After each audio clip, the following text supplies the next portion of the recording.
Guys, this is your Yash भैया and welcome to my channel. तो आज के लेक्चर में हम लोग क्लास 10 का चैप्टर इलेक्ट्रिसिटी स्टार्ट करेंगे, जिसमें हम समझेंगे कि इलेक्ट्रिक चार्जेस क्या होते हैं और ये कितने टाइप के होते हैं। तो चलिए स्टार्ट करते हैं। देखिए लिखा हुआ है, the property of a particle by virtue of which it produces electric field और shows electrostatic nature is called charge. यानी कि चार्ज किसी भी पार्टिकल की वो प्रॉपर्टी होती है जिसके कारण वो अपने आसपास इलेक्ट्रिक फील्ड को प्रोड्यूस कर पाता है या इलेक्ट्रोस्टैटिक नेचर को शो कर पाता है। चलिए थोड़ा सा डायग्राम से समझते हैं। जैसे मान लीजिए मेरे पास ये कोई पार्टिकल है जिसका नाम है प्लस क्यू, ठीक है, और इस पार्टिकल की इतनी कैपेबिलिटी है कि ये अपने आसपास इस तरीके की एक इलेक्ट्रिक फील्ड को प्रोड्यूस कर पा रहा है।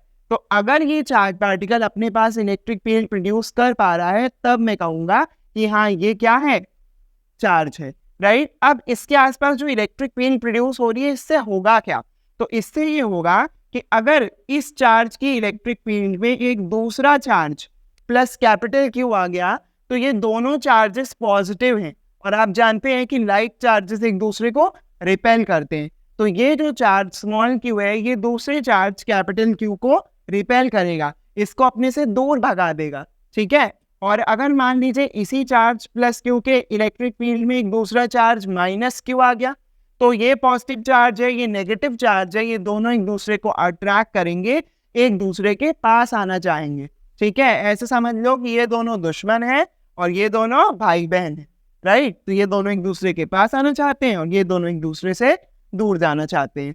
अब इलेक्ट्रोस्टैटिक नेचर का क्या मतलब है इसे भी देख लेते हैं।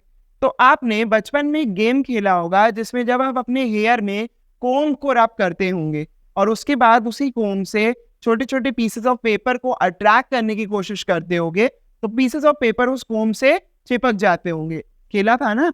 तो ये होता कैसे है, दरअसल जब आप कोम को अपने हेयर के साथ रब करते हो तो इलेक्ट्रॉन्स आपके हेयर से कोम में जाकर ट्रांसफर हो जाते हैं। तो जो कोम है उसको इलेक्ट्रॉन्स मिले हैं तो उस पर नेगेटिव चार्ज आ जाता है और आपके हेयर पर पॉजिटिव चार्ज आ जाता है।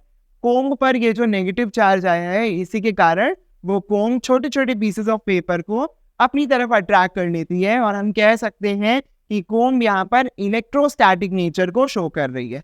तो जब भी कोई ऐसा पार्टिकल आपको मिल जाए जो कि इस तरीके से अपने आसपास इलेक्ट्रिक फील्ड को प्रोड्यूस कर रहा हो या इलेक्ट्रोस्टैटिक नेचर को शो कर रहा हो तो हम कहते हैं कि हाँ भाई ये एक चार्ज पार्टिकल है। ऑलराइट, इसके बाद देखिए लिखा है the SI unit of charge is coulomb और ब्रैकेट में लिखा है कैपिटल सी। तो यहाँ पर समझो जिस तरीके से लेंथ को हम मीटर में नापते हैं, वेट को हम केजी में नापते हैं, कैपेसिटी को लीटर्स में नापते हैं, ठीक उसी तरीके से हमारे चार्जेस को नापने की यूनिट, चार्जेस को मेजर करने की यूनिट कूलम होती है और कूलम को हम शॉर्ट फॉर्म में कैपिटल लेटर सी से रिप्रेजेंट करते हैं, राइट। इसके बाद देखिए टाइप्स ऑफ चार्जेस के बारे में दिया है। तो चार्जेस दो टाइप के होते हैं, पहला होता है पॉजिटिव चार्ज और दूसरा होता है नेगेटिव चार्ज। तो पॉजिटिव चार्ज का एग्जाम्पल लिखा है charge acquired bye a glass rod when rubbed with a silk cloth. कह रहा है कि अगर हम एक ग्लास रॉड ले लें और एक सिल्क क्लॉथ ले लें, देखो कुछ इस तरीके से, मान लो ये एक ग्लास रॉड है और ये एक सिल्क क्लॉथ है, तो अगर हम इस ग्लास रॉड को इस सिल्क क्लॉथ से रब करेंगे तो इलेक्ट्रॉन्स क्या होंगे, इस ग्लास रॉड से सिल्क क्लॉथ में इलेक्ट्रॉन्स ट्रांसफर होंगे, क्योंकि जो सिल्क क्लॉथ है वो इलेक्ट्रॉन्स को गेन करेगा तो जो सिल्क क्लॉथ होगा वो नेगेटिवली चार्ज हो जाएगा। बात समझ में आ रही है। और क्योंकि ग्लास रॉड ने इलेक्ट्रॉन्स को लूज किया है तो बेचारी ग्लास रॉड पॉजिटिवली चार्ज हो जाएगी। आई होप ये कॉन्सेप्ट आपको समझ में आ रहा होगा। तो ये हो गया हमारा पॉजिटिव चार्ज का एग्जाम्पल। दूसरा दिया है negative charge, charge acquired by an ebonite rod when rubbed with a wool cloth. जब मैं कोई एबोनेट रॉड ले लेता हूँ और उसको वूल के गर्म कपड़े के साथ रब करता हूँ तो एबोनेट रॉड पर नेगेटिव चार्ज आता है और वूल क्लॉथ पर पॉजिटिव चार्ज आता है। तो ये हमारे पॉजिटिव और नेगेटिव चार्जेस का कॉन्सेप्ट हो गया। तो चलिए अब आगे बढ़ते हैं और कुछ नोट पॉइंट्स देख लेते हैं। तो सबसे पहला पॉइंट कह रहा है कि like charges repel each other while unlike charges attract each other. इसका मतलब ये है कि जो एक जैसे चार्जेस होते हैं, लाइक चार्जेस होते हैं, वो एक दूसरे को रिपेल करते हैं, एक दूसरे से दूर भागते हैं। वहीं जो अनलाइक चार्जेस हैं वो एक दूसरे को अट्रैक्ट करते हैं और एक दूसरे के पास आना चाहते हैं। इसका मतलब अगर मेरे पास दो पॉजिटिव चार्जेस हैं तो ये एक दूसरे को रिपेल करेंगे, वहीं अगर मेरे पास दो नेगेटिव चार्जेस हैं ये भी एक दूसरे को रिपेल करेंगे। लेकिन अगर मेरे पास एक पॉजिटिव और एक नेगेटिव चार्ज है तो ये जो पेयर है ये एक दूसरे को अट्रैक्ट करेगा, एक दूसरे के पास आना चाहेगा। इसके बाद देखिए लिखा है charge on one electron is -1.6 into 10 की पावर -19 कोलम। एक इलेक्ट्रॉन पर जो चार्ज है वो -1.6 इंटू 10 की पावर -19 कोलम है। अब आप सोच रहे होंगे कि ये माइनस साइन कहाँ से आ गया, तो चांद सितारों इलेक्ट्रॉन नेगेटिवली चार्ज होता है इसीलिए यहाँ पर माइनस साइन आया है।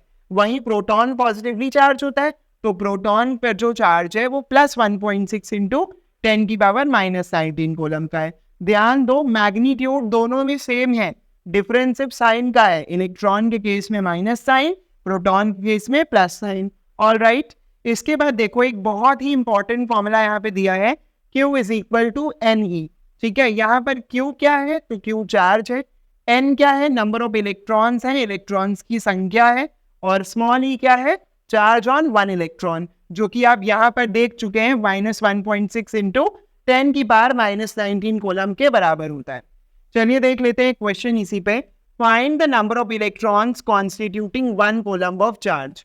हमें निकालना है कि एक कोलम ऑफ चार्ज में कितने इलेक्ट्रॉन्स होंगे। तो देखो यहाँ पर चार्ज वन कोलम दिया है, n यानी कि नंबर ऑफ इलेक्ट्रॉन्स हमें निकालना है, और स्मॉल e का वैल्यू 1.6 इंटू 10 की पावर -19 कोलम हम जानते हैं। तो सारी गिवन वैल्यूज लिखने के बाद जब हम फॉर्मूला लगाएंगे Q is equal to NE, तो यहाँ से n का वैल्यू Q अपॉन E आएगा। राइट, Q की जगह पर 1 कोलम और E की जगह पे 1.6 इंटू 10 की पावर -19 रखोगे तो यहाँ पर एक बिल्कुल स्टैंडर्ड वैल्यू 6.25 इंटू 10 की पावर 18 इलेक्ट्रॉन्स आएगा। इसका मतलब 1 कोलम ऑफ चार्ज में 6.25 इंटू 10 की पावर 18 इलेक्ट्रॉन्स होते हैं। याद रखो ये एक स्टैंडर्ड वैल्यू है, जरूरी नहीं है कि तुम्हारे एग्जाम में ये क्वेश्चन पूरा सॉल्व करने को आए, MCQ में भी आ सकता है, तो ये वैल्यू आपको याद होनी चाहिए। राइट, चलिए आगे बढ़ते हैं और टाइप्स ऑफ इलेक्ट्रिसिटी के बारे में पढ़ लेते हैं। तो देखिए इलेक्ट्रिसिटी दो टाइप्स की होती है, स्टैटिक इलेक्ट्रिसिटी और करंट इलेक्ट्रिसिटी। तो स्टैटिक इलेक्ट्रिसिटी में जो इलेक्ट्रिक चार्जेस होते हैं वो रेस्ट पर होते हैं और मूव नहीं करते। मतलब एक ऐसी इलेक्ट्रिसिटी जिसमें इलेक्ट्रिक चार्जेस का मूवमेंट जीरो है, वो रेस्ट पर है, अपनी जगह पर बैठे हुए हैं और जरा भी नहीं सरक रहे हैं, एकदम फिक्स हो गए हैं, ढीठ हैं, तो उसे हम बोलेंगे स्टैटिक इलेक्ट्रिसिटी। एग्जाम्पल है इसका charge acquired bye a glass rod Ben rubbed with a silk cloth. जब हम किसी ग्लास रॉड को सिल्क क्लॉथ से रब करते हैं तो ये स्टैटिक इलेक्ट्रिसिटी का एग्जाम्पल है। देखते हैं कैसे। जैसे मान लो ये ग्लास रॉड है और ये सिल्क क्लॉथ है, ठीक है। जब हम ग्लास रॉड को सिल्क क्लॉथ से रब करेंगे तो होगा क्या, जो इलेक्ट्रॉन्स हैं वो इस ग्लास रॉड से सिल्क क्लॉथ में जाएंगे। लेकिन जब एक बार इलेक्ट्रॉन्स ग्लास रॉड से सिल्क क्लॉथ में जा चुके हैं उसके बाद तो ये इलेक्ट्रॉन सिल्क क्लॉथ में आके रेस्ट पे आ जा रहा है ना, राइट। उसके बाद तो ये इलेक्ट्रॉन मूव कर नहीं रहा, तो क्योंकि यहाँ पर इलेक्ट्रिक चार्ज या इलेक्ट्रॉन रेस्ट पर है इसीलिए ये स्टैटिक इलेक्ट्रिसिटी का एग्जाम्पल है। वहीं दूसरी होती है करंट इलेक्ट्रिसिटी। करंट इलेक्ट्रिसिटी में जो इलेक्ट्रिक चार्जेस हैं वो रेस्ट पर बिल्कुल नहीं होते, कंटिन्यूअसली मोशन करते हैं, मूव करते रहते हैं। इसका एग्जाम्पल है हमारे घर में यूज होने वाली इलेक्ट्रिसिटी। तुम जानते हो कि तुम्हारे घर में जो इलेक्ट्रिसिटी है वो इलेक्ट्रिक वायर से फ्लो होती है, तो वायर से करंट, इलेक्ट्रिक करंट लगातार फ्लो करता रहता है ना। तभी तो जब भी तुम्हें कोई इलेक्ट्रिकल अप्लायंस चलाना होता है तो स्विच ऑन करके चला लेते हो।